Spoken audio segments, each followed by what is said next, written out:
Olá, pessoal. Bem-vindos ao nosso videocast. Nós estamos aqui hoje com uma presença ilustre, né, que é a professora Dione Colares, nossa querida, grandiosa e renomada docente aqui da Escola de Música. Professora, a senhora me permite uma breve introdução, né, sobre a senhora, e aí daqui a pouco a gente passa para as perguntas, tudo bem? Tudo bem. Então, a professora Dione, né, tá ali sempre se dividindo entre os palcos e a docência, além de uma renomada docente, como eu já falei, da nossa escola. Ela é uma artista de baixa experiência como soprano, né, como solista, e também já atuou em diversos festivais de música, direções artísticas. Então, aí tem muito a contar para nós sobre a sua trajetória, certo? Sim. Professora, então, para começo de conversa, nos conte um pouquinho como foi o início da sua relação com a UFPA. Eu acho que desde quando eu nasci, porque eu nasci no ano de fundação da IUFPA, né? Nós temos a IUFPA, que era a instituição, Serviço de Atividades Musicais, criada em 1973, o ano em que eu nasci. Né? Sim. E aí, com 8 anos de idade, eu vim a ser aluna da Escola de Música da FTA, então, Santos. Uhum. O diretor é Lojinha Pimenta, que vocês, já mais jovens, conhecem como compositor, né? E aí foi o meu diretor, circulava lá por aquele ambiente da escola de música.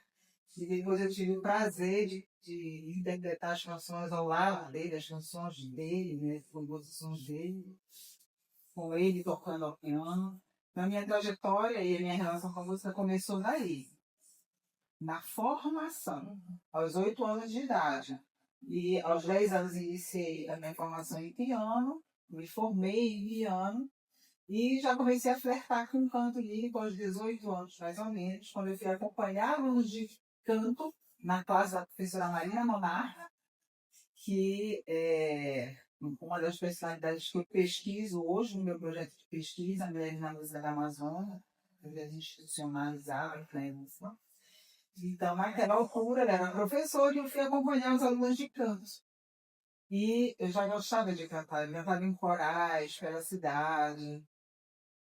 E numa das aulas, ela perguntou se eu não queria vocalizar, ela queria me escutar. Eu era uma aluna que já tinha uma boa formação em piano e gostava de cantar. Ela me convidou para cantar e aí, após vocalizar, ela disse, olha, você tem uma boa voz, ótima voz.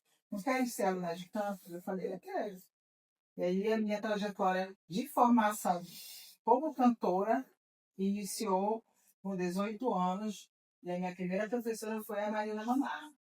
E aí tem uma longa história que se sucede. Ela saiu de Belém, aí eu ingressei no Conservatório do Carlos Gomes para dar continuidade à minha formação no canto lírico, e lá eu fui aluna da Marina Mileva, uma búlgara que veio residir em Belém, a convite da Fundação Carlos Gomes. E eu tive minha formação toda de canto, né? Concluí com ela, esse primeiro momento. E aí depois fiz mestrado em canto nos Estados Unidos. E no período de formação do curso técnico aqui, eu fiz a graduação em música, licenciatura plena em música, que naquele tempo se chamava licenciatura plena em educação artística e habilitação em música. Então, essa foi a minha trajetória de formação. E formação a docente na escola, né? Sim, mas antes disso eu já, sabe, a coisa é tudo junto e misturado. Uhum. E aí eu entrei na docência aqui em 93 como professora, 1993 como professora de piano, e ao mesmo tempo que era professora de piano, eu estava me profissionalizando no canto. Então, já no meu percurso acadêmico aqui, eu mudei de área de atuação. Entrei como professora de canto e me tornei uma professora de canto livre. Entrei como professora de piano e me tornei professora de canto livre. Professora Dione, você nos falou um pouco sobre seu projeto de pesquisa, né? Que a senhora ainda desenvolve ali no colégio, um projeto de pesquisa muito importante, principalmente para nós, mulheres, né? Jardas e sítias ou estudantes de música. Então, eu queria que a senhora aprofundasse um pouquinho mais falando sobre o seu projeto, né? E o que ele pretende deixar como legado para a nossa escola e para a comunidade artística e acadêmica de uma forma geral. O projeto é institucionalizado desde 2021. Mulheres da Música da Amazônia, o apelido é Musa, né? A sigla, o projeto Adorei, Musa. adorei. Mulheres da Música da Amazônia. Então, a minha inquietação começou pelo fato de eu ter já estar uma trajetória profissional na música e ter executado muito pouco a música de autoria feminina. Então, o meu primeiro intuito era conhecer um pouco do repertório de autoria feminina, mas não aqueles que têm uma fortuna crítica já, como a Cisne Gonzaga, como as cantoras da rádio, né, que já têm intérpretes, que já têm livros biográficos sobre essas personalidades. Mas conhecer, ir atrás de mulheres que eu desconhecia. E as mulheres que viveram ou nasceram no Pará, esse foi o meu recorte inicial, na virada do século, 19 para o 20. Né? E depois eu estendi até metade do século 20. E aí, nessa pesquisa que eu tive a oportunidade de desenvolver durante o doutorado, foi de 2016 a 2020, essa minha formação de doutorado já veio muito depois da minha formação, 17 anos depois de ter feito mestrado em performance, eu busquei a minha formação doutoral. E já com uma maturidade na docência e com uma consciência de que a pesquisa era fundamental para o desenvolvimento de determinadas áreas do conhecimento. Uma delas era essa, justamente de encontrar, de buscar a presença feminina na música nesse período de mais de 100 anos atrás. E aí nós tivemos todo um levantamento documental e encontramos cerca de 60 canções manuscritas, porque eu também trabalhei com as manuscritas. Mas fiz também o levantamento de algumas que foram editadas, circularam em Belém, que foram comercializadas em Belém. E aí, a segunda etapa, depois de fazer esse levantamento documental, foi cantar, conhecer um pouco dessa música. E trazer isso para a sala de aula também, depois dessa pesquisa concluída. Mas o MUSE se estendeu. Ele iniciou com a pesquisa do cancioneiro feminino no Pará, e ele se estendeu para o trabalho de arquivístico, né, de acervos de mulheres, acervos pessoais. Então, a gente está se debruçando já há alguns anos no trabalho arquivístico sobre da coleção artístico-didática Marina Monarca. Assim nós nomeamos esse conjunto de documentação, massa documental, que está na salvaguarda provisória do acervo para que esse trabalho seja desenvolvido, que é o trabalho arquivístico na coleção Artística e Didática Mariana Larga. E após isso, nós já temos aí uma agenda de projetos de fazer também o trabalho arquivístico em outros acervos pessoais de mulheres que atuaram ou no campo da performance, ou no campo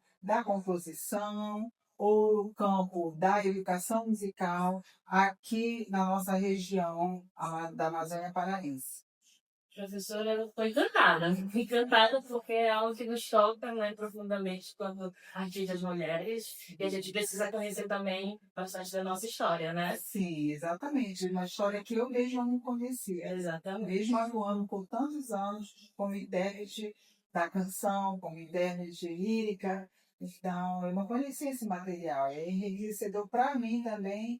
E um pouco da missão que eu abraço hoje, que é também difundir, né, tornar público esse material.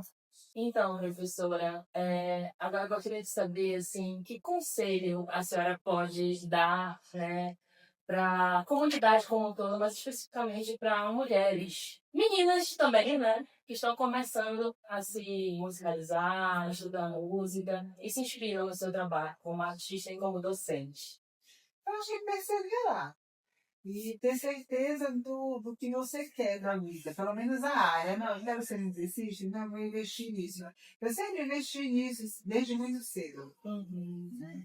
E, lógico, eu tive apoio em casa também, nunca tive ninguém que se opusesse. Né? Minha mãe no início ficou preocupada, mas aí vai seguir na música, sim, vai seguir na música. Era o que eu amava, e eu acho assim, se você perseverar e realmente investir na sua formação, você vai ter um espaço profissional. E você só pode saber se vai dar certo se você insistir nessa área. As coisas não acontecem rapidamente. Eu acho que no mundo moderno, eu acho que esperar é um grande desafio, porque é um mundo fluido demais, onde as pessoas querem as coisas de imediato. Sim. E na formação musical, a gente não tem essa resposta rápida. Ela demora a acontecer. Ela vem aos poucos. Então, se você realmente quer ser profissional da música, ter um espaço, vai depender do espaço que você quer conquistar também. Seja na docência, seja na pesquisa, ou seja na performance, ou duas coisas ao mesmo tempo, como você falou no início, eu atuei em áreas diferentes, né? Tanto na performance quanto na docência, sempre procurei me dedicar às duas áreas na mesma intensidade. Mas é você mergulhar e insistir, perseverar, buscar. E assim como tudo na vida, a música é dedicação, né? Dedicação e saber que você aprende diariamente. Você nunca está pronto. A senhora continua aprendendo, professora? A cada ano, com cada aluno, com cada contato, com cada projeto que vem. Eu acho que a vida é um constante aprendizado. Sim. Então, professora, eu agradeço muito a sua entrevista, né? Suas palavras, foi assim.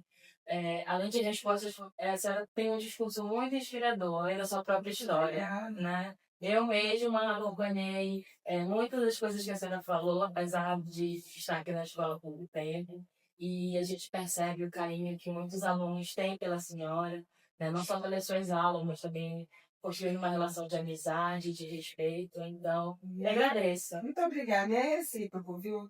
A gente, eu acho que só recebe o que dá. Sim, com certeza.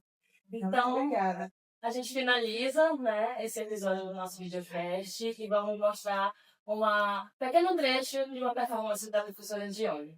Professora, obrigada. Obrigada, eu que agradeço.